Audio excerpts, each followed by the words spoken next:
તમે જોઈ શકો છો કે અત્યારે આપણે જે દાડમનું વાવેતર કરેલું હતું એના અત્યારે જે છે એ 3.5 મહિના થયા છે.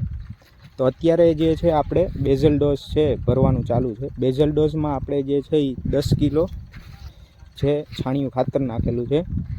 ત્યારબાદ જે છે એ 300 ગ્રામ જે છે એ એસએસપી નાખેલું છે. તો ત્યારબાદ જે છે આપણે જે એકદમ બેડ જે છે એ પાણીથી જે છે એ રીઝવવાનું છે, એટલે કે એકદમ આ છાણિયું ખાતર ભીનું થઈ જાય એટલું પાણી આપવાનું છે. આનાથી છે એ ઘણું બધું ફાયદો થશે. સફેદ મૂળ નવા સારા આવશે, ઝાડને ફોસ્ફરસ સારી માત્રામાં રહેશે.